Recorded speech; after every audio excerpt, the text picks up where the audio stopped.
Hi everybody, I'm Zach and I like movies, and I'm here, just coming up quick and easy to do another entry in my Letterboxd Criterion Challenge for 2024. And I want to go quick and easy because this was the Prompt 36. This was my watch something made for TV, and I went with a pretty fast and easy, a pretty fast and taut and nasty little movie called The Killers. This was produced and directed by a legendary director named Don Siegel. But what's interesting about the Killers here is that it's actually a remake of a 1946 film noir by one of the unsung heroes of mid to late 40s film noirs, Richard Siegel. He was I did watch the original The Killers, and I sort of wish I didn't because I really enjoyed the original. It has basically it is a noir with a capital N and all the rest of the alphabet. It's just everything you want out of that classic film noir with like the chiaroscuro lighting, the narration, the untangled web of mystery, the moral ambiguity, everything. It's easily one of a highlight of the genre, I think. And The Killers, and this version of The Killers is interesting because while they are both sort of adapting the same short story by Ernest Hemingway, these are both they both take their own sort of ideas with it of and especially with what Siegel was using here is that he didn't want to use any of Hemingway's dialogue. He didn't want to really and he didn't want to just remake Siegel original just straight through. What instead he did, he just sort of took the bare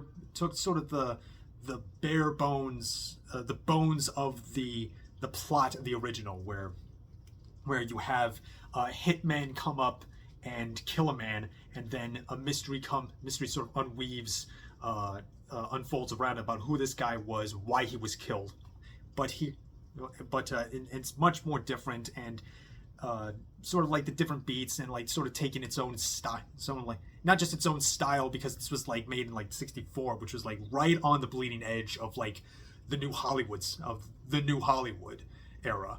And it actually would be a couple of more years until Siegel himself would have have much greater success in that new Hollywood era, because he would he would score an impressively period run of 70s movies, and that are very not only financially successful but wound up being very iconic.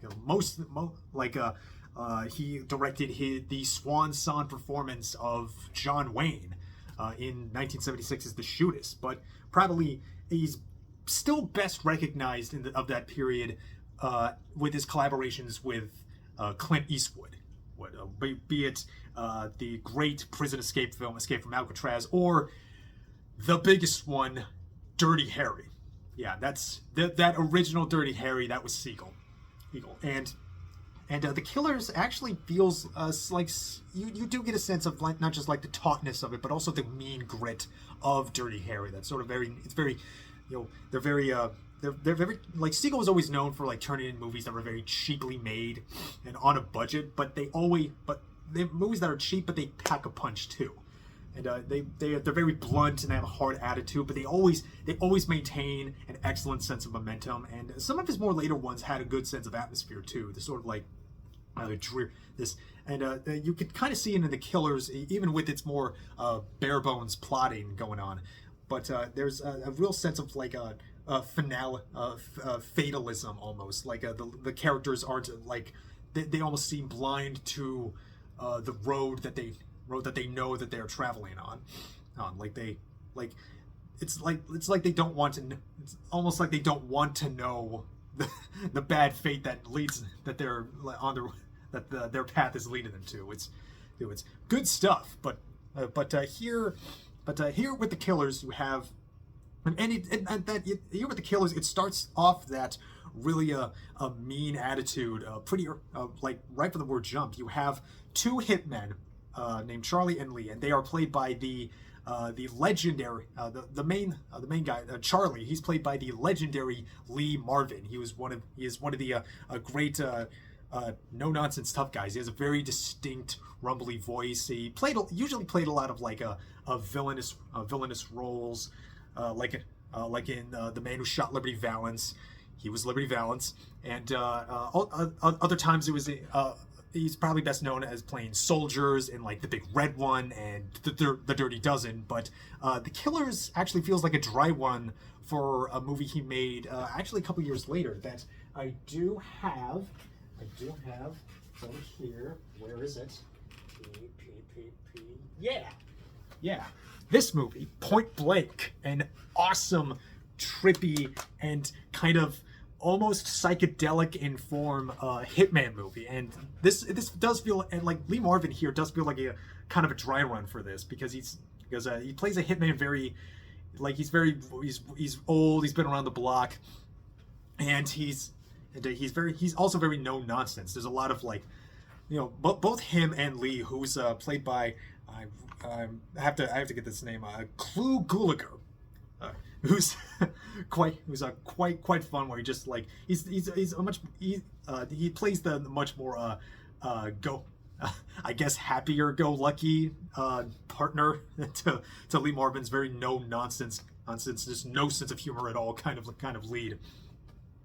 And the two of them, they have they're very they come in, they walk into a school for the blind, and they rough up a receptionist lady, and before they walk in, and they find their man, a guy named Johnny North, and they shoot him, just straight shoot him dead. And Johnny North, he is played in the original, he was played by in his debut movie, it was the great Burt Lancaster. But here he's being played by the John Cassavetes, who is really one of the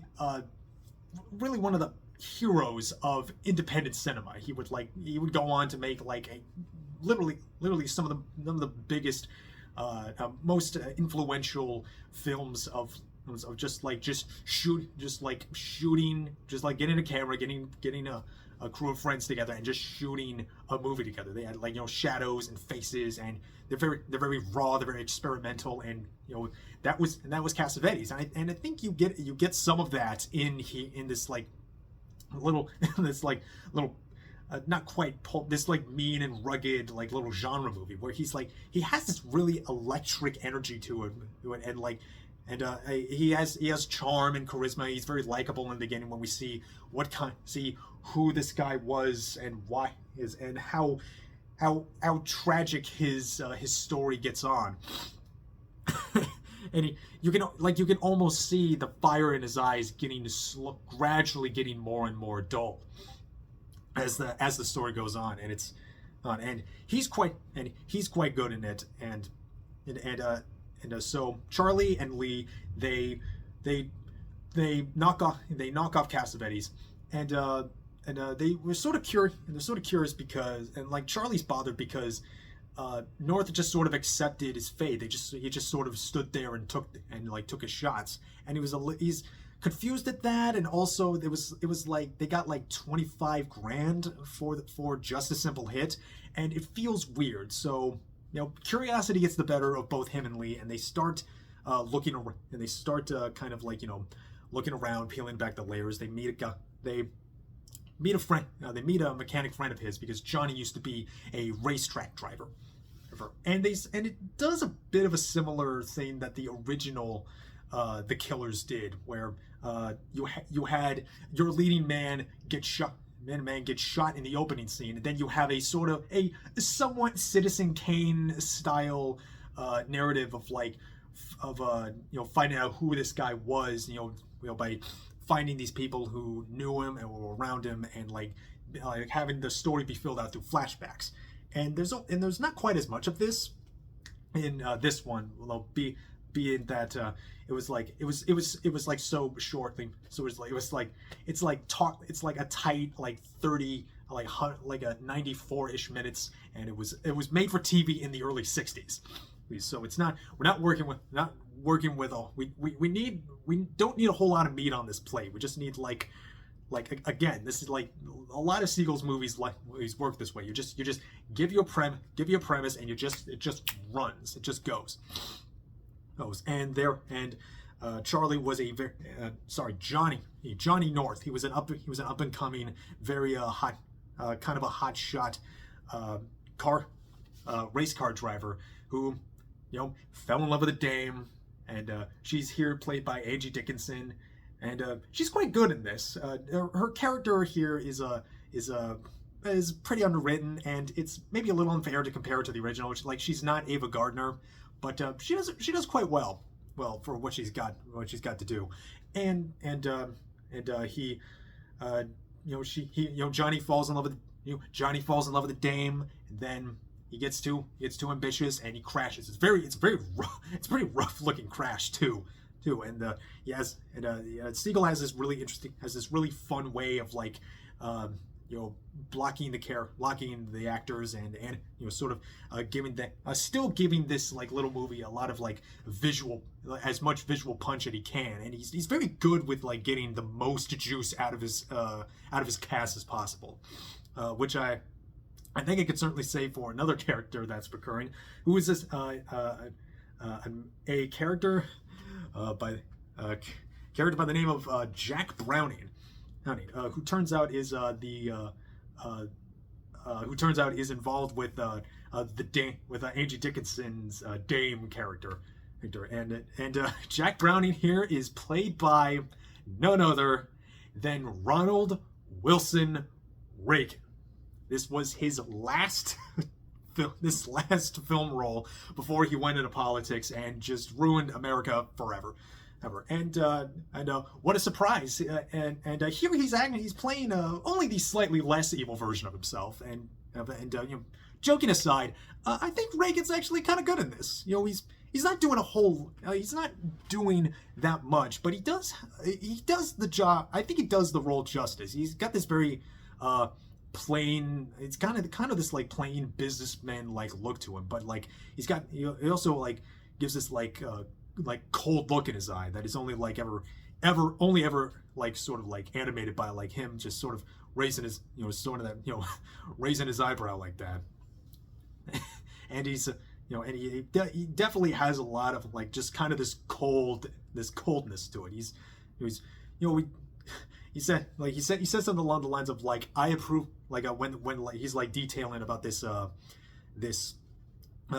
mail truck robbery that he was planning with that Johnny got involved in, and when he's asked about, like, what do we do about the drivers, and he says something along the lines of larceny I approve of, homicide's not usually part of my principles. And it sort of did give this impression of, like, oh, he's like a professional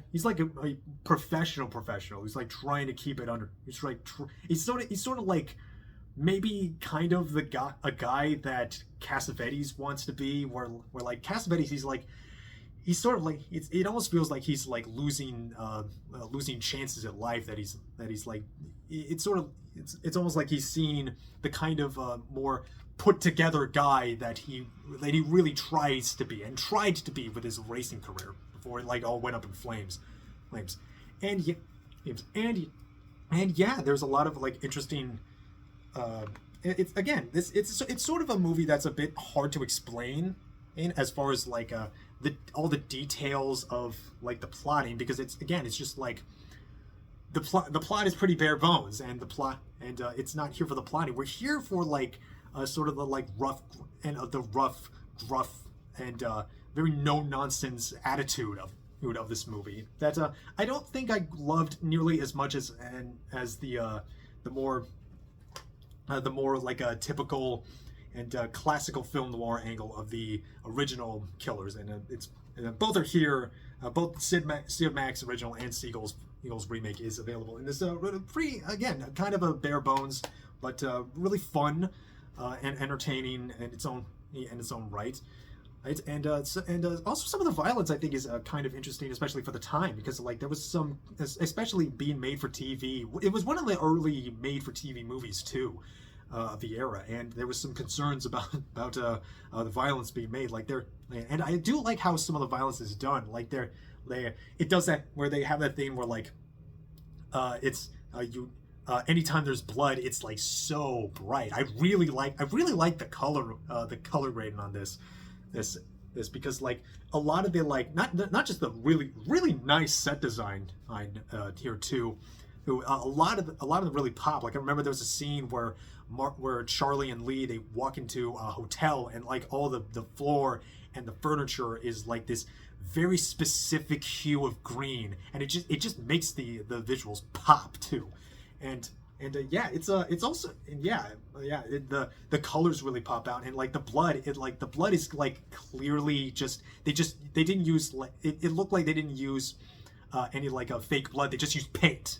Just this bright red paint that like again really stands out of the imagery, and really just keeps the images fresh, keeps the momentum up until a very pretty grim ending too. It really lands on a lot of the noir beats that it needs to, and again some of the violence is kind of like, at the time it really was sort of this a bit of a daring movie, because like they were in the middle of production when they got the news that Kennedy was assassinated. And there is a scene later in the film where you have Browning, you have Ronald Reagan's character like takes a sniper rifle and shoots somebody with it. So it's kind of wild. And you have I just also kind of love it for the simplicity of the appeal of seeing Ronald Reagan get in a fight with John Cassavetes after he just with like again a hero of independent cinema and just raw acting talent, John Cassavetes. He's getting in a fight with him after Reagan just open palm slapped Angie Dickinson across the face, and it's rough, it's nasty, but it's kind of fun in its own right, and yeah, kind of most of what I got. I think it's again not something I probably would return to all that often, but I do think it's worth. I do think even if you're not comparing it to a classic film noir like See It Max original, I do think The Killers, this version of The Killers is does have its own appeal. It does stand on its own 2 feet. It's a small movie. But it's taut. It's nasty, and I think you should check it out. So yeah, I think that's all I got right now. I think pretty one and done. I guess that'll be it for me. So comment, like, subscribe. Hope you stay tuned for more Criterion Letterboxd stuff. I have a lot more movies to watch, and definitely on the list. I'm not even halfway done. Wow, I really gotta get back on these, and yeah, that'll be it. And I'm Zach. I love movies, and I hope you love movies too. And I hope you watch movies I hope you watch those movies too. And I will see you all next time.